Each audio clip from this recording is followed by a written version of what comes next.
This game in total has a lot of fucking classes and subclasses to the point where I don't really know where I'm standing right now.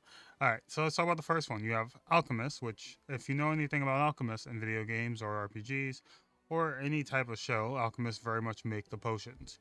But the thing is, they also throw the potion they make and even bombs because they are the creators of their own weapons, to say the least. And say Alchemist is a unique, unusual class that employs a vast arsenal of handmade bombs, extracts, elixirs, and even bombs. Bombs are a ranged area effect weapon. This main weapon, they learn a lot of arcane spells, but instead of casting them normally, this prepares them with extracts. So that means you basically have to be prepared when you go into a fight or basically into battle, because at the end of the day, your whole thing is throwing bombs and also having elixirs and everything. So you have bombs. Bombs are a kind of ranged attack that mostly commonly hit an area. There are some bonuses to targets armor class. You have a higher chance to hit them in regular weapon attacks. Bombs can inflict a large variety of effects, from damage to blindness to dispelling magical effects. Just means bombs are very much not really broken to effect, but it will ignore a lot. So you can probably get away with a lot of things by displaying bombs. You have mutagens. This is a special kind of potion that allows the alchemist to empower some of their abilities for the price of weakening the others. The specialists specialize the alchemist for a certain combat style, assault, defense, or ranged combat. My whole initial thought with alchemist is that you don't really wear any type of armor. If anything, you wear in cloth. So the mutants just kind of help you with the fact that like you're not really wearing any type of armor. So you have to essentially use these mutagens to kind of factor that in or help with the lack of armor or damage thereof. You have a spell extracts alchemists are scientists who wield magic, but instead of casting spells, prepare them as a special kind of potion. Extracts most extracts provide some type of empowerment. So advancement alchemists gain the ability to share the extracts with allies, which means they're very selfish until they get the ability to actually help and give them to everybody else, which is very nice. All right, so these are the different subclasses. As you can see, there's a lot. So I'm only going to read basically the initial stuff, and then we're just going to talk about the class in total and if I would actually play it. We have the Chirurgeon. I butchered that. Chirurgeon. An alchemist who studies anatomy and use this knowledge to heal as a chirurgeon. Grenadiers. I'm guessing this is mainly grenades. They use the most of the grenades. Grenadiers is trained to exercise their talents in the thick of battle. Even when not under the influence of the mutagens, they learn methods of combining weapon attacks with alchemical magic and sacrifice skills with poison in order to become more adept at alchemical bonds or using alchemical items in conjunction with their martial skills. As an unusual side effect of the skill, at handling bombs and alchemical items with increased speed, has mastered the ability to drink potions, elixir, and mutagens quickly and safely while exposing themselves to peril doing so. Actually, that sounds broken. Of the main ones, I do like this probably the most since your main offense is most likely just dealing damage to grenades, so that's actually pretty dope. I don't know if it's like a strength modifier for it though, because of the fact that you are throwing something. I would think a strength modifier would be needed, but I don't know. You have incense synthesizer. Rockins focus their efforts on researching different kinds of incense to aid them and their allies in battle against the forces of evil, which means this is more for support based alchemist than anything else, because they get incense fog. Okay. All it does is basically put up incense fog around you, and it helps all your allies. You have metamorph, which I'm guessing this is alchemy based on transforming stuff. Metamorphs execute traditional alchemy focused on internal chemistry and the transfiguration of living forms. I already said fuck my life. Well, this class goes, man. So there's no bombs essentially. I self our list. There's no bombs because of the fact that like this is mainly just for like potion building. Got you. It sounds more like mutagen building than anything else, not potion really building. Preserve Preservationist. There you go. Preservationist is an alchemist who keeps preserved specimens in bottles and releases them to aid in battles. What does that mean? Is that like a summoner then? That sounds like a summoner of sorts. What is a specimen? Hold on. It has to be small. Summoner nature ally. Do they get more nature allies? I guess so. But like, how big is the bottle that they can? I guess it also probably just their essence. Reanimator is an alchemist who discovered how to infuse a corpse with the semblance of life. So basically a necromancer as an alchemist or basically a scientist. And vivisectionist, which I'm guessing is more the study of bodies, but dead bodies. Or just bodies in total. She just studies bodies to better understand the function, like a Churgeon, a vivisectionist's goals are not related to healing, rather to experimental knowledge that most people consider evil. Yeah, I was right. So they'll basically study on anybody, which means anybody you're fighting. Alchemist as a whole, as a class, is pretty interesting since it's more of a backline type of class, which is very interesting. I don't know if I'd play it. When it comes to games like this, a lot of people very much dislike just play support because of the fact that you want to be the main character of your own story. So nobody really likes playing support, so I don't really know anybody who play Incense Synthesizer. I'd probably pick Grenadier because of the fact that it's very interesting. Metamorph also sounds interesting as well, but I'd probably play more the Grenadier because it's more of a DPS based job. Okay, the next one is the Arcanists. Arcanists are a specialist of divine. Also, you can easily see difficulty means how difficult it is to actually play and basically use it to the full potential. Specialists of arcane magic, they use a wide array of spells and make them useful in a lot of different situations after resting. Choose a limited amount of spells they can use that they, arcanists, are capable of making the spells more powerful. So we're going to read the three main features. Spellcasting, after resting, arcanists chooses a limited amount of spells to cast that day. They can cast the chosen spells in any combination. The same one many times or different ones, one each time. Okay, interesting. Arcane Reservoir. Arcanists possess an innate reservoir of arcane energy. Used for magical abilities and powering these spells, arcane reservoir points can be replenished by resting or by sacrificing a prepared spell. Arcanist exploits. Arcanists learn exploits to let them duplicate simple spells. Specify feats by expending points of Brown Fur Transmutator. Frequently called Brown Furs, these transmutation focused arcanists are enough for transforming themselves into animals. What few realize is that these specialized arcanists also turn themselves and others into all kinds of creatures. Which sounds like actually really fun. But that also feels like it's just a druid, essentially. Because I don't know if that means they are powerful change. I don't know how this would work, though. I'd, like, try it out. Share it, which means you can... What type of animals can you turn into is the question, though. That would be my main thing, like, what type of animals can you turn into? Because that would be very much the make all, break all for if I want to, like, play this. I would try it. Again, I'm probably going to find one or two things I would like to try in every type of class. Not going to be like, I want to try everything. That's going to be very rare. For certain arcanists, the bubbling up from within is nearly too much to contain. They become adept at shaping the magical energy without needing to bind it up in spells. Eldritch Font. This will be interesting. Exactly how they use it. Again, it's not going to tell you everything. I'm not going to look down and very much go into depth with everything. I'm just going to see exactly what they have, and you basically just find out yourself. I'm just reading everything. I'm going to tell you which ones I would actually play with. Because of transforming, this will be a close range, which I feel like Arcanist is more of a long range type of playstyle, but that one changes it. Arcanists have any abilities closely linked to nature. They use their intelligence to dive deep into the secrets in the world. I don't know if this is good. Nature magic in the game is very much more of a type of support type of thing, especially if like a snare or whatever. So I don't know if I'd play a nature mage. It might be interesting, but maybe it's different. This is our first time seeing this. As you can probably tell, if you remember from my videos where I was like, I didn't like certain things because it was very racist.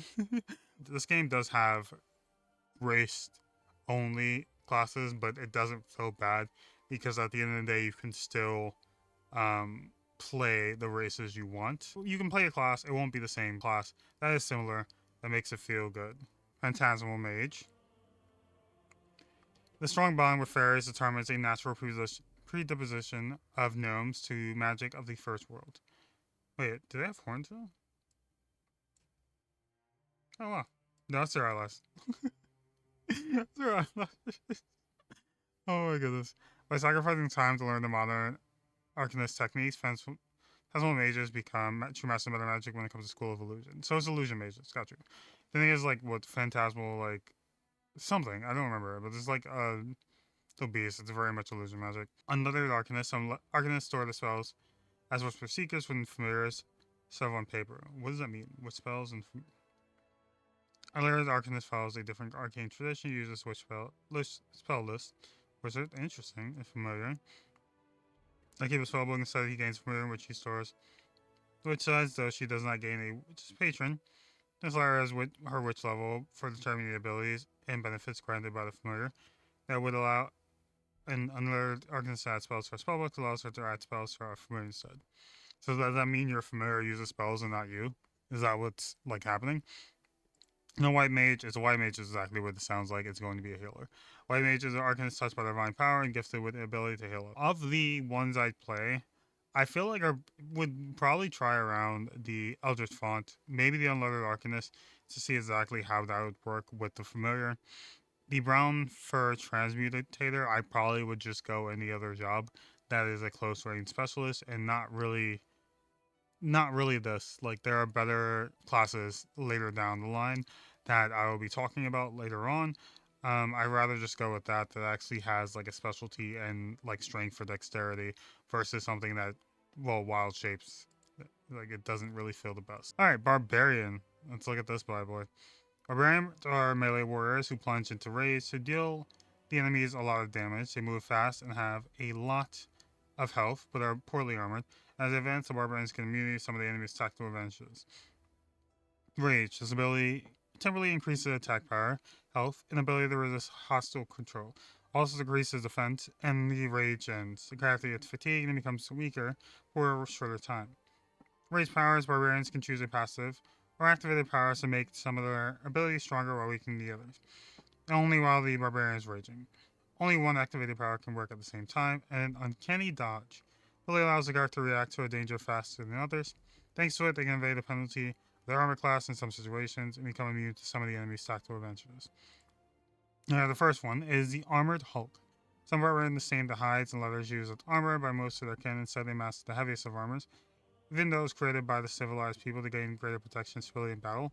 This actually sounds really dope because most of the barbarians in games are very much like hindered because of the fact that they can't really take a hit sometimes, or they can take a hit but it's still gonna fucking hurt them because barbarians usually cannot wear armor, so they usually are wearing cloth.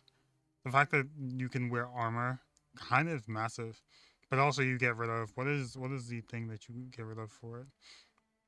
The only thing you get rid of is fast movement. Otherwise, everything is good. You have Abominable Stance, which more tankiness. Actually, it's amazing. Alright, Beastkin Berserker.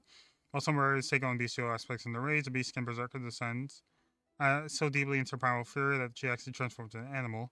Berserkers of the surface world, often associated with predators, such bears or wolves, and they are sometimes taken for lycanthropes.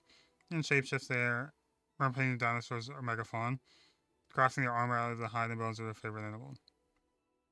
Interesting. So my question is, does it mean that they fully turn it? Wait, Pharaoh turns. Let's answer my question. Kin Barbarian can take the form of a medium. Okay, it's a little wild shaped. I was hoping they actually like literally went into lycanthrope, or basically the bestial aspect they had, and it kind of transformed. If they're just wild shaping, I don't really care. Also, you get that at like 4, which is kind of sucky. You lose a rage power by it. Pharaoh transfers to 2. Yeah, it's just a wild shape. I don't really care enough. And we have Flesh Eater. A Flesh Eater eats flesh in order to create a spiritual bond between herself and the consumed creature. Take on the aspect of the creature that served as a meal. Now, the thing is, I want to know is if this grows with, like, defeating enemies. So, I mean, the more I defeat it, does it add a, like, permanent buff? Or is it just for the battle? Yeah, bite attack, assuming the Flesh Eater is medium. So, it literally just does it during the fight, what I can tell. Alright, Mad Dog, the name for wild savages who fight alongside rabid dogs. Plural man is a beast of the battle brethren. That's actually pretty dope. This is a barbarian with a companion, an animal companion, which I'm guessing the animal companion also grows along with them, which is actually amazing. What can you use? No, what the fuck? Oh, I didn't even do these two. Okay, I'm gonna figure out what this one is. What can you pick? So it's basically the same as like Druid Companion, so it's probably about the same amount of animals. Alright, so Instinctual Warrior. Some people consider barbarians savages driven by rage and animal instincts. Instinctual warriors represent the opposite picture.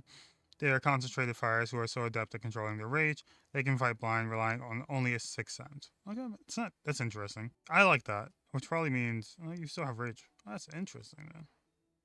You have Focus Rage. Okay, it's a different thing. Never mind. Okay, Invulnerable Rager. Bards learn to take whatever comes their way, striking off mortal wounds with ease. Bards invite their enemies to attack them and use the pain to fuel their rage. Interesting. Okay. Doesn't sound bad. It's Pack Rager.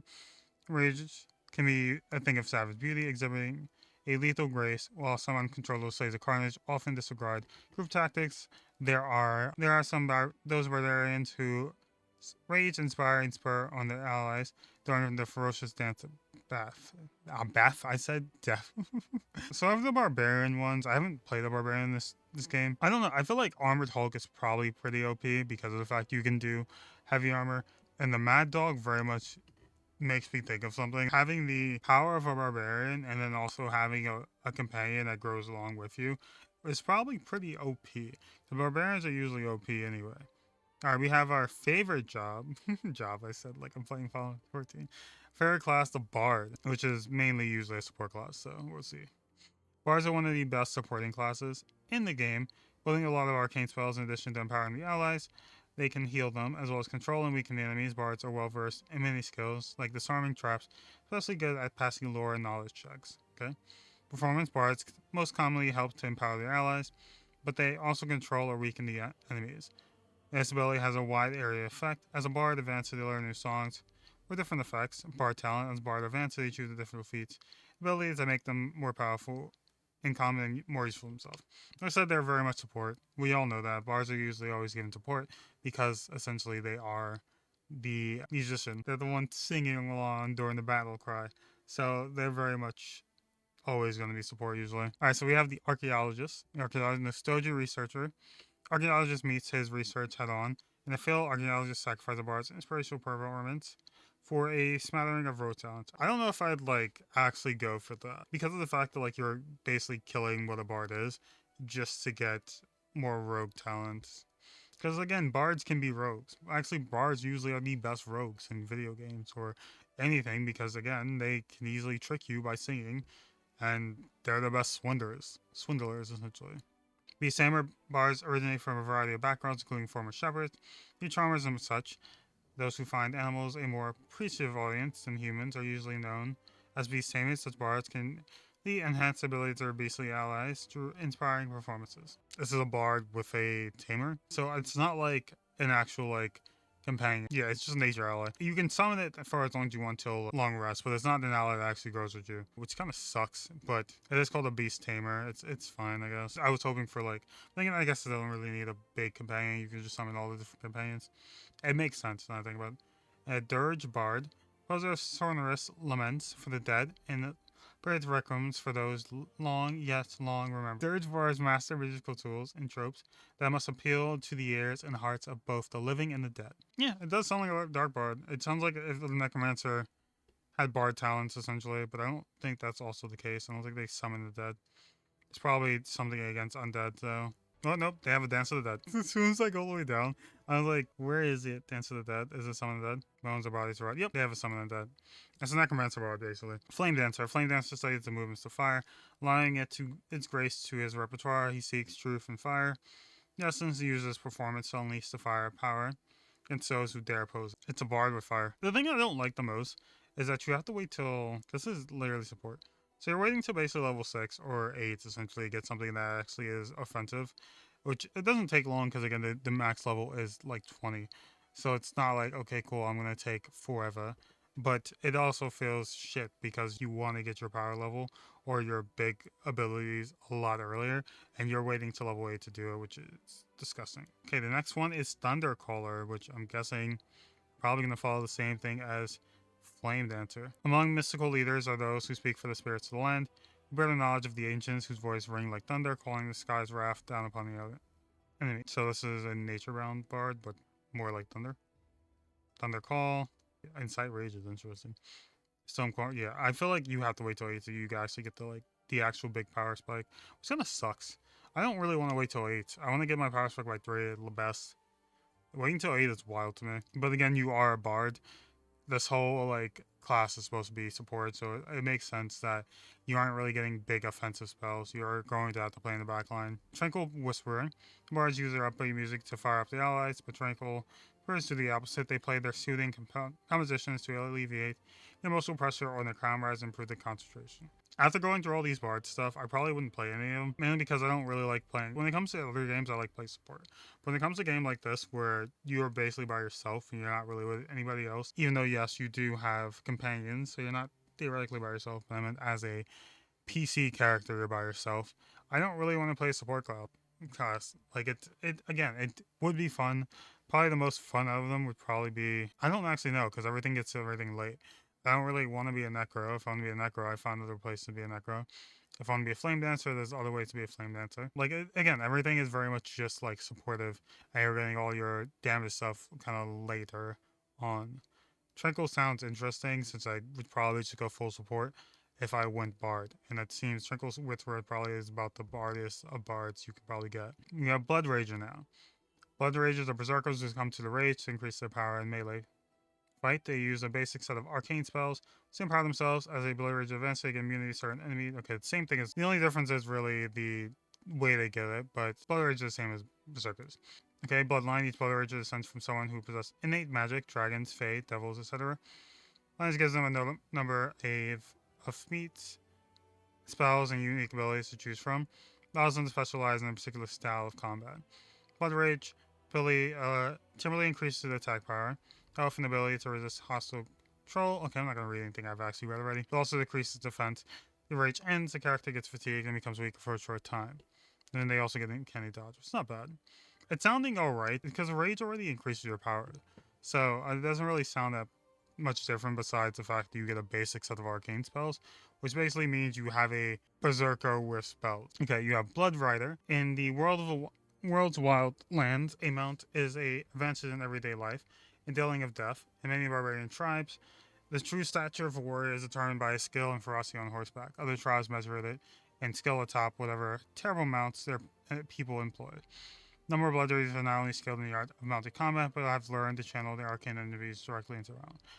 You have a berserker with a mount, and that sounds like the scariest thing ever. like, I mean, like a literal barbarian with a mount sounds like scary as fuck to me. That sounds like death incarnate. I would not, like, imagine you see like a literal barbarian with a big ass fucking axe, like a great axe, and they're just on like a fucking like war pig. Well, probably not a war pig, like a horse. If you're on a war pig, I'm like, why is that fucking pig so big? A war boar, essentially. And they're just coming at you. I was like, I'm scared. I'm in danger. Like, you have the Green Ranger, typically.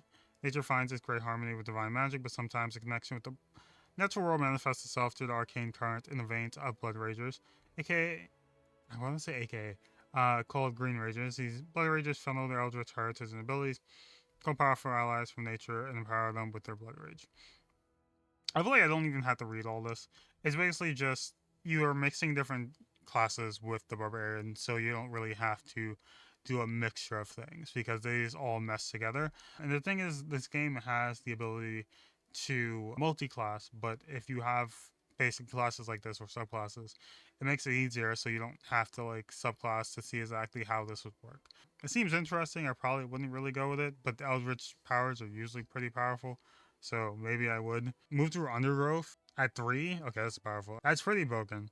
Actually be able to move through difficult terrain at level 3 is wild. That's broken already. This would be chosen. Green Ranger just for that. Hag Riven. The painful rituals that create a Hag Riven can work for any creature tenacious enough to endure them. Survive without transforming the Hag is scarred and saturated in arcane power. We have Claws of the Hag. Okay. Would I want to use Claws though? Because I don't think I'd use Claws of the Blood Rager, because most barbarians get better weapons. I feel like I'd use that more of a monk since it's hand weapons, but I also don't know how powerful the Claws will be. So it's very much not having to use weapons would be very interesting though. Mixed Blood Rager. Sometimes mixed blood makes a Blood Rager into an unstoppable martial machine, forcing complicating impulses on his mind. What I feel like that means is a possibility to succumb to the conflicting impulses, which doesn't make me happy. But also RP wise, that might be amazing. Going to mixed blood rager. You get more bloodline. Oh, interesting. Primalist, while blood raging powers come from the very essence of blood ragers being often strict and immutable. The blood ragers tap into ancient traditions and primitive wisdom to enhance their rages, or something more primal. The primalist mixes his bloodline or traditional rage. Sounds interesting. I feel like everything is Bloodline because of the Bloody Rager. It's very interesting. I don't know if I'd go for him. Like, the Bloody Rager is not really sounding like my cup of tea. The only one I'd probably get is the Green Rager thus far. Or maybe the Mixed Blood, because that also sounds interesting. Hag Riven, again, there's other things I can easily play versus the Hag Riven that are better in my opinion, but I will tell you exactly. I probably won't. I probably forget. There's a lot of fucking classes to go through, and I still haven't gone through a lot of them. Alright, the Reformed Fiends. Again, as you can also see, these are alignments you need to play. I told you about this earlier. How you have certain alignments you have to essentially stick to. Reformed Fiend. Teaching of Light God say that everyone deserves the right to redemption. Everyone except the demons. Reformed Fiends are demons who have entered on the path of good. While they still look like monsters in the eyes of the most living, but no one will dare to doubt the rage, which they fight the creatures of evil, is a force that the world needs in the most of difficult times. You have Soul Eater. That just feels like an RP type of thing. It sounds interesting. I didn't really look at anything. I probably wouldn't pick it. Yeah, it doesn't really get anything new. Soul Eater, where other Blood Ragers learn to avoid or shrug off minor damage. Of all sorts, Spell Eaters tap into the power of their bloodline, or to heal damage as it comes, and even cannibalize their own magical energy to heal more damage. You take the fight. Wait, what? That actually sounds OP. Because it means that if you are hit with any magical damage, you just heal yourself. Which is actually fucking OP, especially as a Berserker who takes damage. Oh my gosh, that's fucking amazing though. Imagine you do this, and also you do the Barbarian with the armor. That'd probably be OP. And it should have the same amount of stuff. Okay, why do you do this to me? Why do you hate me? Why do you hate me? Those slots for this one. That's fucking amazing. And we have the last one, Still Blood. Blood Ragers prefer light armor, but some learn the secret of using heavy armor. These Still Bloods plod around the battlefield, inspiring fear and delivering carnage from within a steel shell. So this is basically the Barbarian with the armor, but with a weapon and armor proficiency added to the mix. It's probably asking which armor proficiency you want. The other one gives you heavy armor off the jump. This one is more of a, hey, do you want this one? Do you want this one? Also acts weapon efficiency. So it feels like it's a little bit better. Probably. I don't really know if it's going to be better, but I would basically want to see a level 20 fucking Blood Rager Steel Blood versus the armored Barbarian, the armored Hulk Barbarian, to see exactly which one it would be better. But like I said, the Green Ranger is probably the only one I really play. Spell Eater does have potential in my eyes because of the fact you can eat spells and heal yourself. So in the battle of a mage against a mage where you have to get close, it actually sounds pretty OP.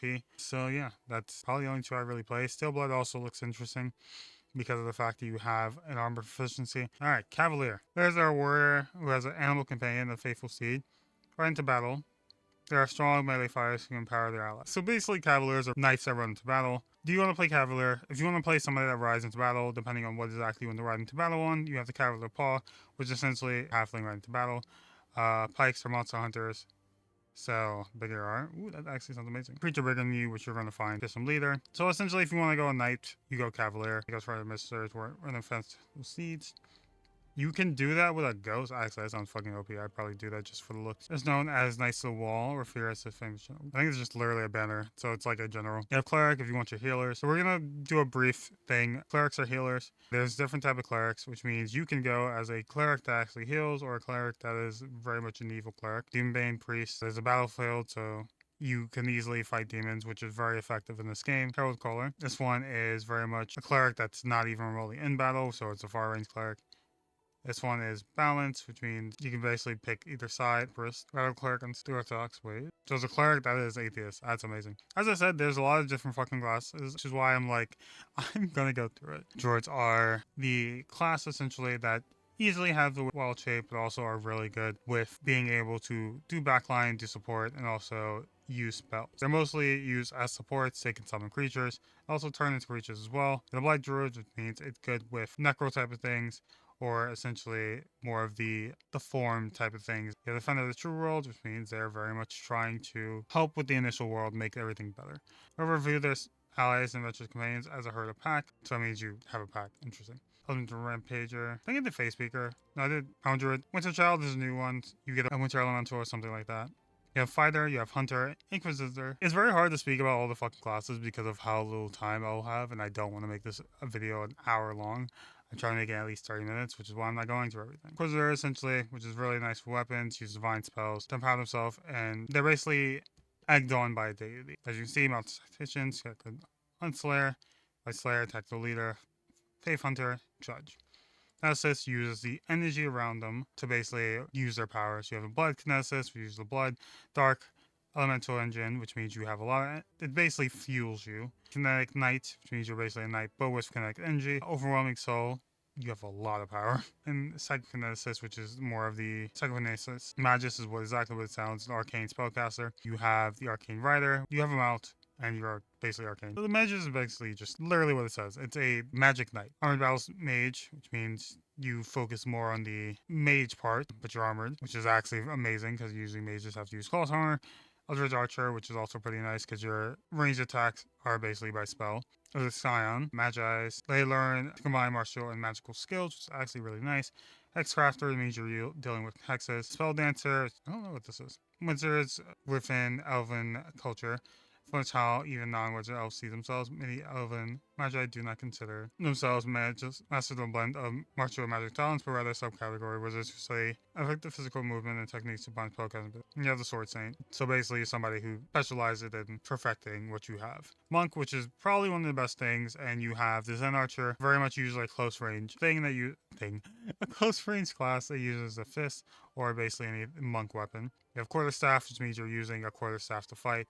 Scale Fist, which means you're probably using, I feel like that's more of like dragon based. Yeah, okay, there you go. Sensei, which means you're a teacher in the monk, which means you teach others. So high, master of the horse and the hunt. What? You have mounted combat as a monk. Interesting. The stone, which means you are an Ored, which is kind of, yeah, I wouldn't use this though. Just a monk, which is literally the one I said. You're using fist. Then you have the Zen Archer, which is one of the best in the game, but usually you use a bow. Oracle is another healer. Usually one of the most divine healers. Divine Pulse, I guess, the most powerful divine magic. They effectively heal and power allies or devastate the enemies. We all know the paladins, we know the rangers. Paladins, we literally talk about them. We know rangers, we know rogues, we know shamans, which shamans we haven't talked about because shamans didn't have BG3. Shamans are healers as well, but they're weird because they are spellcasters, but they can also buff a lot because of totems. They also use hexes, so it's a lot of different things they can play around with. So you have all these things for shamans that are basically normal shaman. We have Shifter, which is probably one of my favorite DLC classes. Shifter is basically a druid that's wild shaped, but it's also their wild shape is on the claws. You have all these different things. I think my favorite one, Rare Touch, is pretty good because you can turn into Lycanthrope. I forgot which one I played with. I might have played with the Medicore one. There's all the different forms you'll be changing into instead of regular druids where you have different shapes. Usually these are one of the shapes you get. Oh, the shape you get essentially. I think you get like 2 forms of the shape. That's really it, but you're using your claws essentially from the form you're taking on. Gold is basically a glorified battle bard, which means it's a better one of the bards for me because it's basically combining a bard with a barbarian. So you have all these different things that enhance that as well. You have the Slayer, which is, as it says, a fighter based around trying to kill their targets. Sorcerers. They're very much powerful arcane casters. But all these are basically different types of sorcerer you can become. I think I like the Sylvian because of the fact that it's like more of a chaotic thing than anything else. You get these bloodlines you can usually select or things that help you out and enhance your magic. I didn't really like the 9-tailed heir because it didn't really give me 9 tails when I chose a Kitsune because you have to choose a Kitsune, but it doesn't show 9 tails on the physical, which feels dumb that you're doing blood 9 tails and you don't see it in game. I feel like war priests are very, well, they're priests. They're priests that fight. They're priests that fight. So they heal, but they also hurt people. Show me the Faith, Cult Leader, Chanto, Pharaoh Champion. Actually sounds interesting. He's also the god of the natural world. He is sometimes blessed with supernatural power to allow him to evoke endless power. You have Witch, which is not something we usually see, but they are also very powerful spellcasters that are really good with hexes, but they also have good heals. But I guess you had claws. I don't know how to feel about hag claws. It's not really the best. And this one also is hags. So you have 2 different witches that are hags. You have Wizard, which again, powerful spellcasters. There's a lot of powerful spellcasters. As you see, there's a lot of different ways you can go about this as well. There's no domains in this game. There's no schools of magic or certain magics. You just have these classes, use the spells you want to use, and really it.